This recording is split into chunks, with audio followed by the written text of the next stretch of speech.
I hope you all are safe and fine at your places and doing well.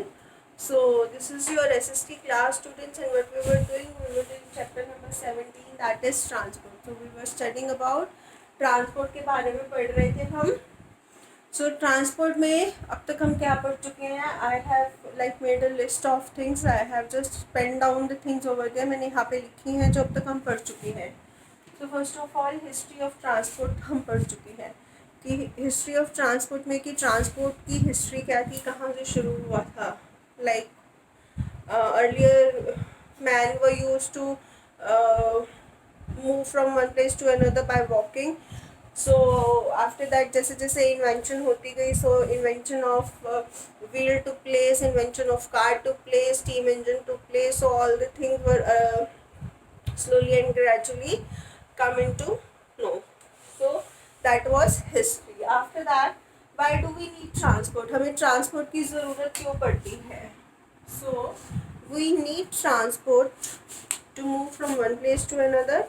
हमें एक जगह से दूसरी जगह पे पहुंचने के लिए, या फिर हमें अपने जो गुड्स है, अपने सामान को, किसी भी चीज़ को कोई भी तरह का सामान है उसको एक जगह से दूसरी जगह तक ले जाने के लिए we need transport. Modes of transport, three modes of transport were there: air, land and water. These three modes of transport are there in chapter.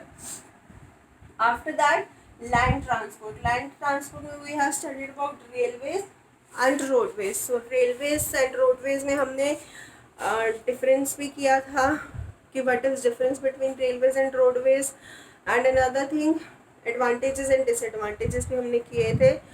So Railways का एडवांटेजेस क्या थे कि it moves on a track. So एक ही track पे ये चलती है. सो स्टॉपेजेस होते हैं इसके. सो अपने स्टॉपेजेस पे ये रुकती है. It is low mode of transport but it is cheaper.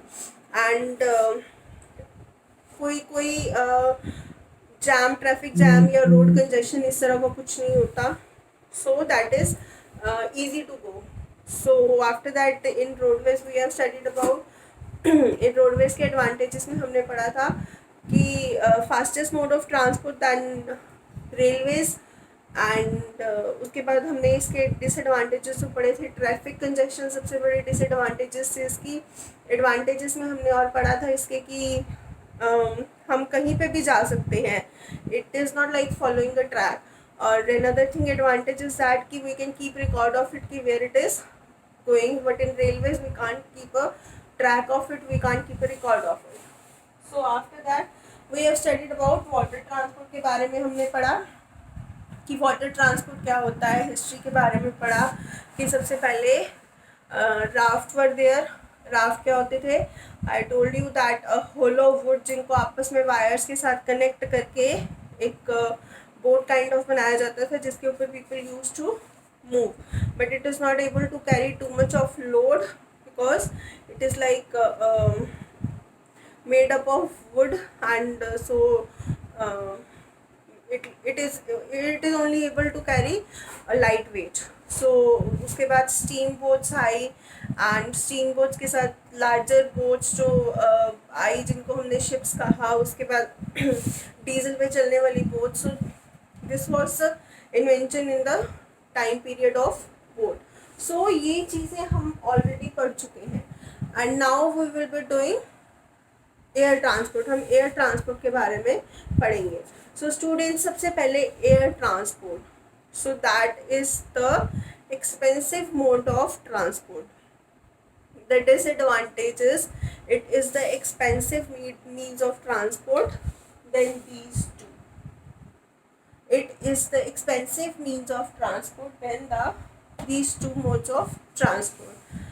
And advantage is that we can move from one place to another within hours. हमें if you can say like हमें 1000 of अगर जो है kilometre भी वे travel करना है, 1000 of kilometre, so we can travel it in an hour.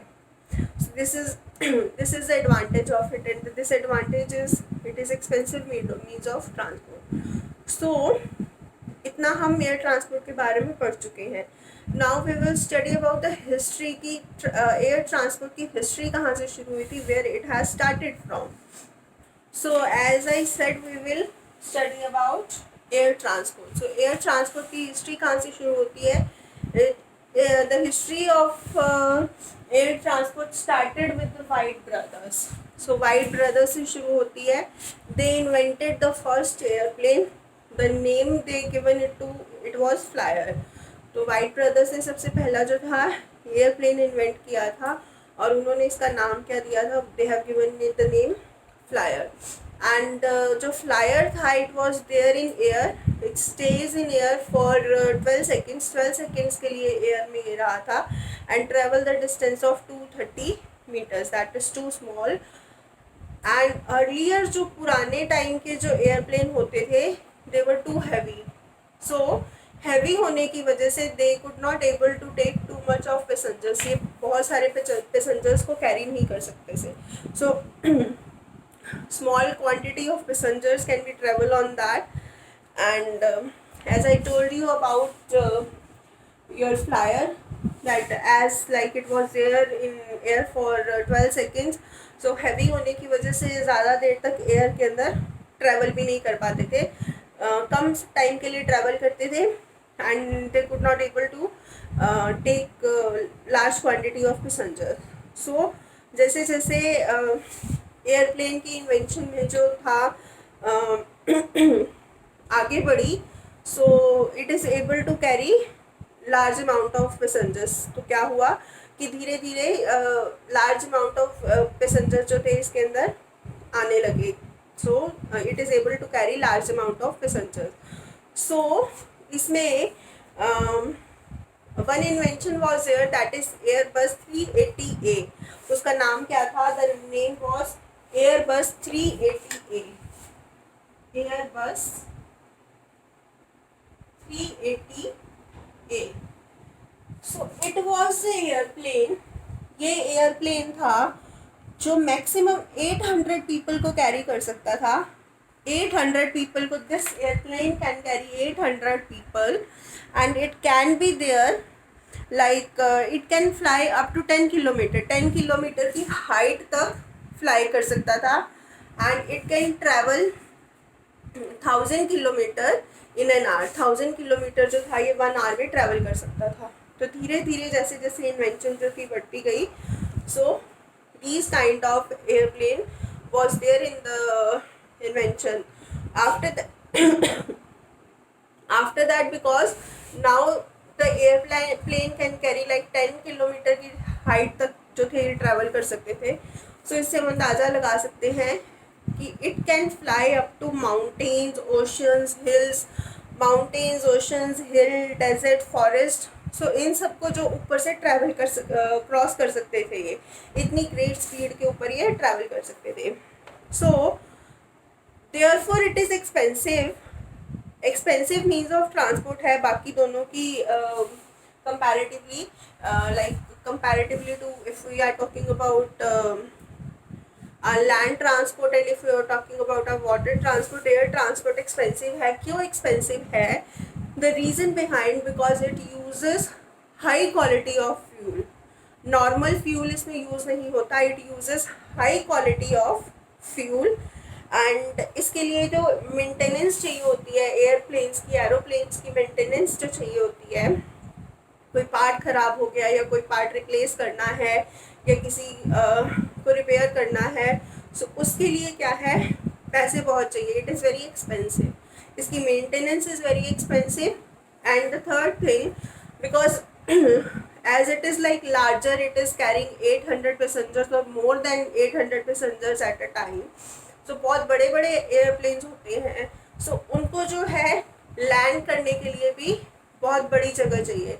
So first thing जहाँ पे एरोप्लेन्स जो हैं आपके लैंड करते हैं, जहाँ पे we can say in simple language if I say, we will not say parking. हम कहते नहीं है parking, but in simple language I just want to tell you parking, जिसको हम कहते हैं गाड़ी की पार्किंग हम करते हैं.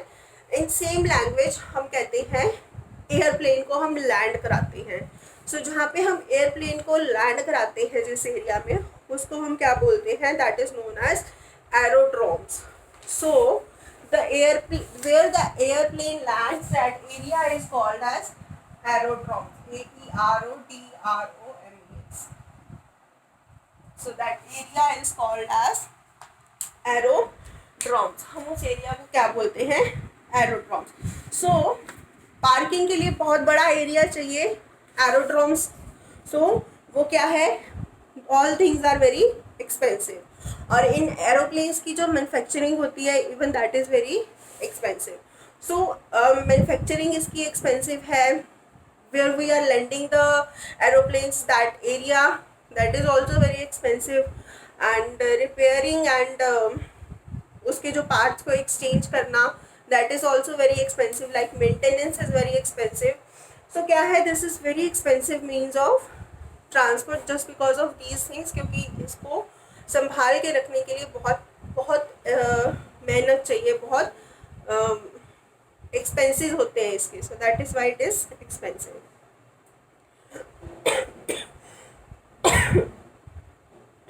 So nowadays we can see कि whether we are talking about international flight or whether we are talking about within India, हमें इंडिया में भी अगर वन प्लेस से कहीं दूसरे प्लेस पे जाना है, so it is very easy to travel. बहुत ईजी है ट्रैवल करना. So two types of flights are there. One is international. International means from one country to another country. And domestic means if we are traveling within an India from one like city to another city or one state to another state kind of. So this is domestic flight. So आजकल बहुत सारी ऐसी like companies हैं, airlines हैं जो बहुत cheaper rates पे हमें टिकट प्रोवाइड करती हैं, जिनसे हम बहुत ईजीली ट्रैवल कर सकते हैं. So they are providing cheaper rates, so it is very easy for us. Like it is very expensive means of transport, but nowadays जो एयरलाइंस होती हैं वो पैकेजेस बना के देती हैं. उन पैकेजेस के अंदर क्या होता है? They are giving us very like benefits. बहुत सारे बेनिफिट्स हमें उसके अंदर मिलते हैं, जिसके अंदर क्या है? बहुत नॉमिनल से प्राइस पे हमें वो टिकट्स मिल जाती हैं, so that we can travel from one place to another. So बहुत अफोर्डेबल प्राइसेस पे वो देते हैं. And like in India we are having largest we can say airports. बहुत बड़े बड़े एयरपोर्ट्स हमारे इंडिया में भी हैं. As we can see that Delhi airport, Mumbai airport, Kolkata airport, Amritsar airport, और after that Hyderabad, Chennai. So ये क्या है? ये बहुत बड़े बड़े एयरपोर्ट हैं हमारे इंडिया के अंदर. And if we are talking about कि लार्जेस्ट एयरपोर्ट, सबसे बड़ा लार्जेस्ट एयरपोर्ट कहाँ है? That is in US, that is Houston airport. Houston airport जो है that is the biggest airport in all over the world. So और भी countries हैं जिनमें बहुत बड़े बड़े एयरपोर्ट हैं. अगर हम बात करें, लंदन में है that is Heathrow airport. And other countries as well, they are having like biggest airport. बहुत बड़े बड़े एयरपोर्ट हैं. So this is about the flights. And after that helicopters are there. So helicopters का use कहाँ होता है? Helicopters का use basically कौन करता है? It is used by army people and police. Why they are using it? They used it at the time of emergency. emergency के time पे कोई रेस्क्यू ऑपरेशन है, फॉर एग्ज़ाम्पल कहीं पे कोई नेचुरल डिज़ास्टर आ गया है, कहीं पे कोई एमरजेंसी आ गई है, तो उस टाइम पे कहीं पे अगर मेडिसिन्स प्रोवाइड करानी है, कहीं पे कोई फूड प्रोवाइड कराना है एमरजेंसी में, फॉर एग्ज़ाम्पल कहीं पे कोई बहुत फ्लड आ गया है, सो उस टाइम पे लोगों को वो फ्लड से रेस्क्यू करना है, लोग डूब रहे हैं, they need to rescue the people from there, बचाना है वहाँ से. So at that time airplanes are, helicopters are used. कहीं पे सूखा पड़ गया है, खाने को नहीं है, पानी नहीं है पीने को, उस केस में क्या है? आर्मी पीपल जो होते हैं अपने हेलीकॉप्टर्स पे जो वहाँ पे ये सब चीज़ें प्रोवाइड कराते हैं. And one example I just remind, maybe some of you have seen the movie Kedarnath. आप लोगों ने केदारनाथ मूवी देखी होगी. उसमें you have seen the same situation. जब वो बारिश की वजह से इतना पानी वहाँ पे आ जाता है एंड फ्लड होता है इतना वहाँ पे कि लोगों के घर जो है डूबने लग गए. So in that case how like police and army rescue the people from there, कैसे वहाँ पे हेलीकॉप्टर्स के थ्रू पहुँच के और रेस्क्यू कर रहे थे लोगों को. And that was actual like this movie was based on the actual situation.